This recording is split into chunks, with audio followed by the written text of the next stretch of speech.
Good morning, YouTube. It's Ro here. Thank you for visiting Ro. If this is your first time here, I hope you'll consider subscribing at the end of this video. If you've been here before, thank you so much for coming back. I appreciate you. Today, I'm grabbing some tomatoes, maybe a few other things, bringing you along in just a moment.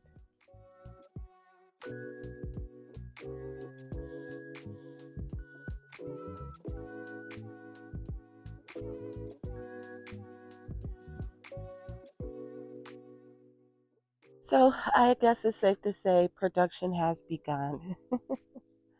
Looks like I got quite a few tomatoes out here to get. And most of what's out here is going to go directly into the freezer. Looks like I got some really nice sized fruits out here. I wish I knew what this plant was. Anywho, let's get out here. Let's see what I got.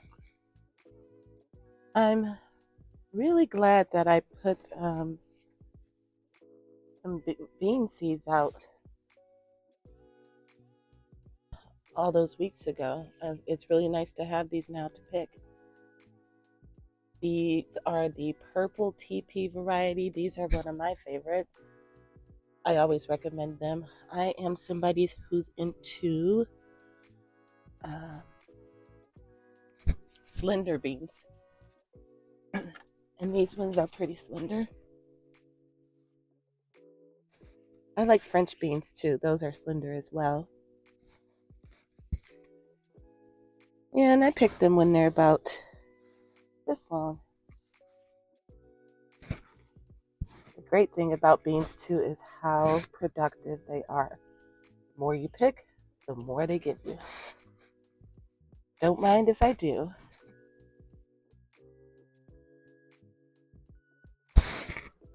I'm actually contemplating starting a whole nother round. One of my goals this year was to can green beans for the first time. And given all the beans that I started, I still don't have enough to can. I've been freezing them. I mean, of course, eating some, fresh, but the bulk of them I've been freezing, and I barely have half a sandwich bag at this point. That is not enough to can, but I figure by the time the autumn is over, I should be well prepared for doing at least one green bean canning section. These are some type of yellow variety. I forget which. My mind is saying yellow wax bean, but I don't know that for sure. I'm actually surprised that there are beans on here with this being so low to the ground. I would have thought my groundhogs would have, just tore through these plants, but no. I guess I should consider myself lucky. Beans are a fast crop too, which adds to how great they are. You'll get some food to put up in your fridge or to eat in no time when you grow beans. I'm going to go ahead and take all the ripe peppers I have. Well,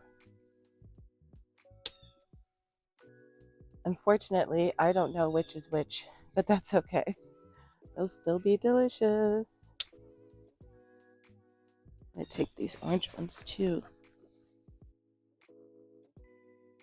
These Hungarian wax peppers, super prolific. It's been a few years since I've grown this variety, but I'm glad that I did. I don't know if I told you guys, but I know I told you that I canned the last big harvest of these peppers. I pickled them and then canned them.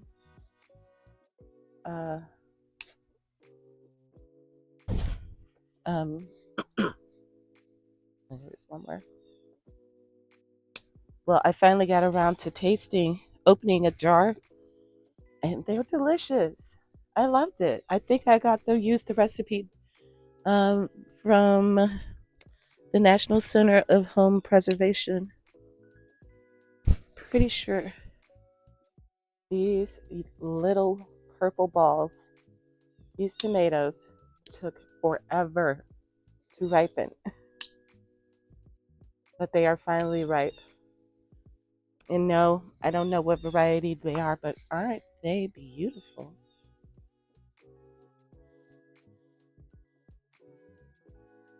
High amounts of antho.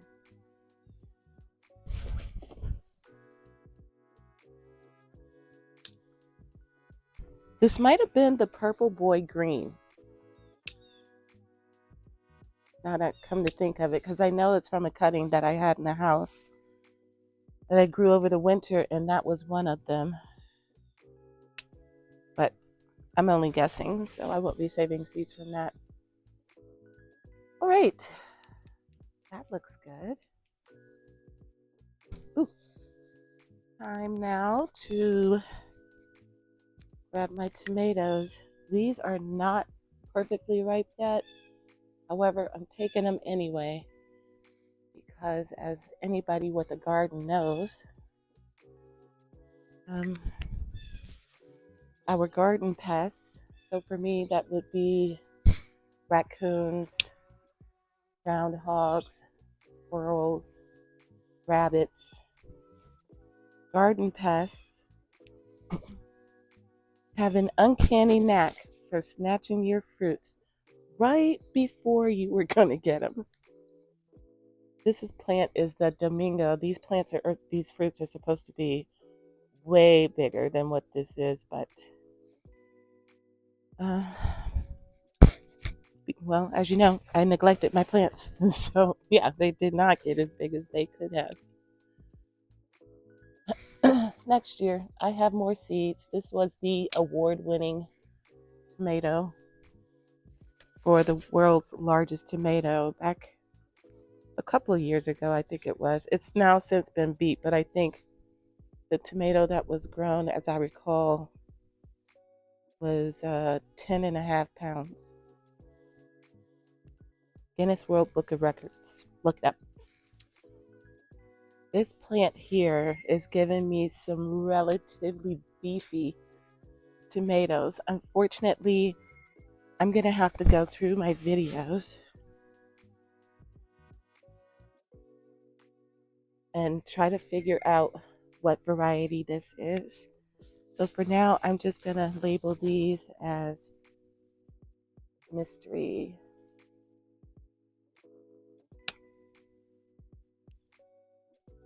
Isn't that nice? Beautiful. Got a little bit of cracking there.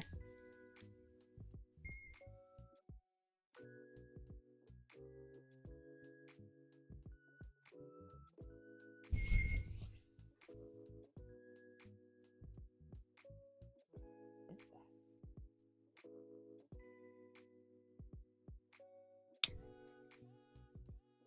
Oh, now that is perfectly ripe.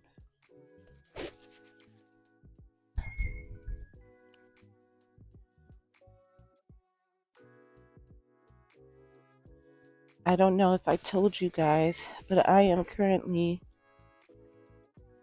making a shelf-stable vinaigrette, and the flavor I chose to make it is tomato, basil, garlic.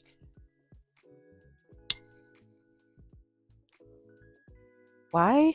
Well, one, I eat a lot of salad. Two, this year, for all the neglect that I had with my tomatoes, I still got lucky in that the flavor of everything I've grown is pretty good. I have no issues with anything I've tasted so far. My gosh. Look at these whoppers.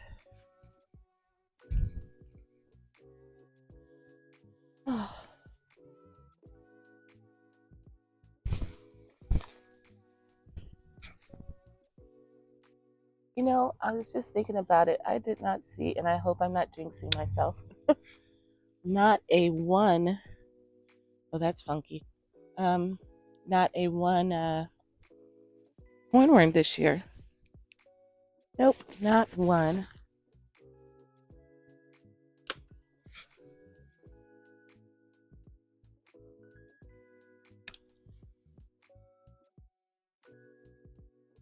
All right. Now that one's absolutely perfect. Beautiful. Now here is a tomato that I can identify. I've mentioned this one before. It has been my highest producer this year. And this is the Asta Select, Asta Valley Select Longkeeper. If you haven't watched any of my videos before, I explained to you that even though this plant is super productive, I actually planted it way too early. I should not be harvesting ripe fruits. I should be harvesting blushing fruits. And then they would ripen over the course of the winter. But I messed up. So there's that. Hey. And here I have another tomato that I can identify. This one is the dark-skinned girl.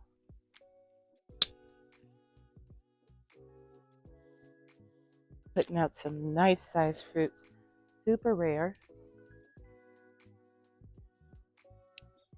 It's a miracle that I have this plant. Mrs. Tomato Head sent me literally 2 seeds.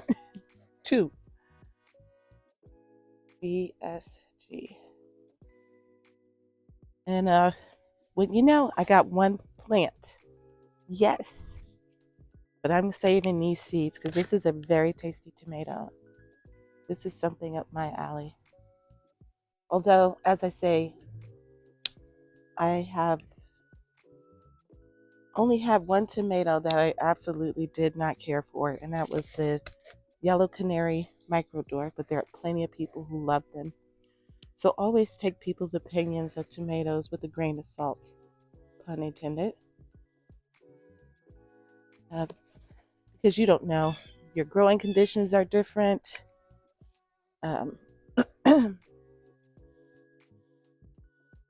Your flavor palette might be different. There's one more back here. There's all kinds of factors that go into the flavor of a tomato. And so I just want to warn you against not growing something because somebody else didn't like it. Now we move over to this bed, which has largely been apparently growing just for the animals because they're the only ones been getting any food from here. As I said, they have an uncanny knack for getting out here and getting your food before you do. So I'm just going to take all of this. If it's blushing, it's coming. They have taught me my lesson. I cannot leave these out here. And given that I'm harvesting these tomatoes, which is wonderful, I'm still not going to be able to do that canning recipe I told you guys about a while ago. That would have been nice for the roasted tomato. Oops, shoot, I pierced it. Roasted tomato and garlic canning recipe. Originally posted by the channel Wisdom Preserved, but then Carter over at Grow and Preserve figured out an easier way to do it. So there's 2 different videos that you can watch on how to create that recipe and get that on your shelf.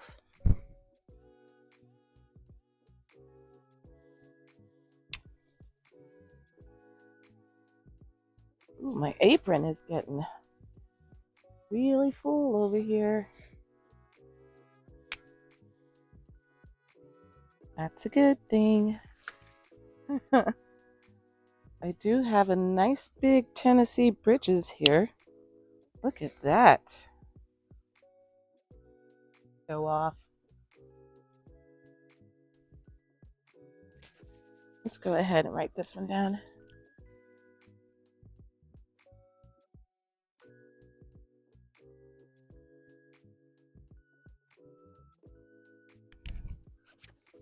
What do we have here?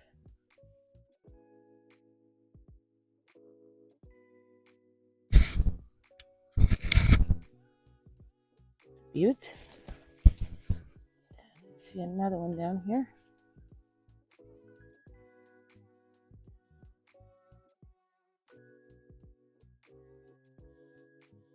Oh yeah, you're coming with me. Look at that. Wowza.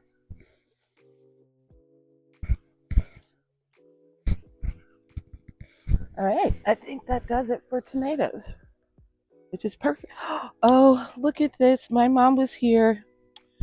When was she here? A couple weeks ago, and she was wanting me to buy a purple Rose of Sharon, and I told her I had one. It just hadn't bloomed ever. And sure enough, here it is. It bloomed. I got to send her pictures. Exciting. Collards. I need to harvest these. I just did a harvest on these, I don't know, last week it was? Yeah. Because I still got them in there to can. I've already processed them. I just haven't canned them yet. You know what's giving me the most excitement right now in anticipation? Peanuts. I'm so excited to harvest peanuts. And I know, in my heart of hearts, I know the harvest is going to be minuscule at best. But I just want to say I've done it. Look at this. My squirrels don't even run away from me anymore. They're just like, hey girl, hey, thank you for the seeds. We love the buffet. My friend Bill, I call him Willie, he is a lot like Mike over at Mike's Chaotic Gardening. He is what some might consider a squirrel whisperer. And he has a squirrel that comes to visit him on his porch, and they eat peanuts together. And he called him Van one day, and I said, why do you call him Van? He goes, no, his name is Van Gogh. And I look at him, and he's missing an ear. Poor thing, but I thought the name was funny. Okay. So, part of what I'm thinking is I'm going to move these two trellises down here where the hardy kiwi is, and that's where these can go, and the hardy kiwi can grow up these. And next spring I'm gonna have somebody with a truck take me to like a big box store and get a cattle panel for these, because these grapes are gonna outgrow this trellising within next year, no doubt. Yeah, so oh my goodness, look, huh? It's happening. They're ripening. I can't believe it. Oh my gosh. They're so tiny. These are, oh, there's some down here. I fell off the plant. These are Concord grapes.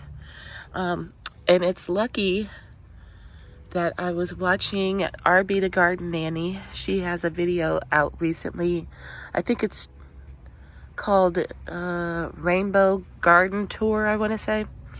And she was mentioning that generally it is not advised that you eat the first round of grapes that your plants produce. The quality is not there. But, you know, subsequent years, certainly you can harvest them and eat them. And so these are probably gross. But I'm glad I saw that on her channel because I had intended to eat these. But yay. Okay, so then whatever I get next year, I should be able to eat. Awesome. Okay. And you know I brought the scale out because, yes, I thought I had some pretty big fruits. Might be reaching a whole pound there.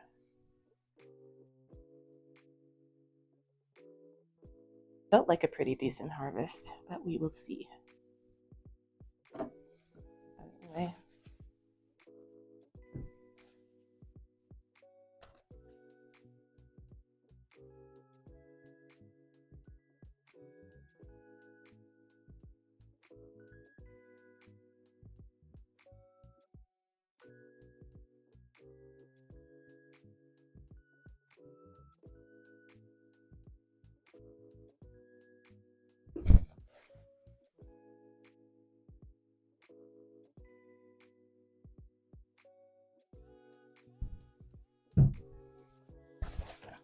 Can I tell you guys, I love this roux apron, or it's not a roux, it's something else, but I love it. I find myself being excited to put it on before I go out in the garden to do some harvesting. Okay, friends, there is my beautiful harvest. Let's do some weighing.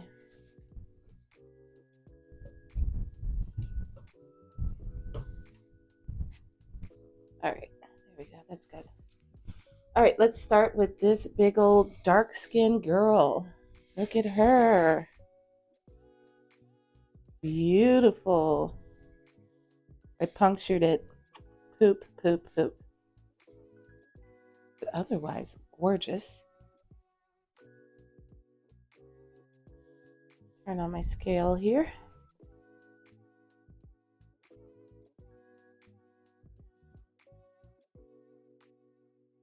Dark skinned girl coming in at 14.5 ounces. 14.43. Beautiful. Okay. All right, guys. I hope you all enjoyed spending time with me in my garden today. If you did, don't forget to hit the like button, subscribe, and share with your family and friends. And I will be back on another day with another video. Until then, happy growing, my friends.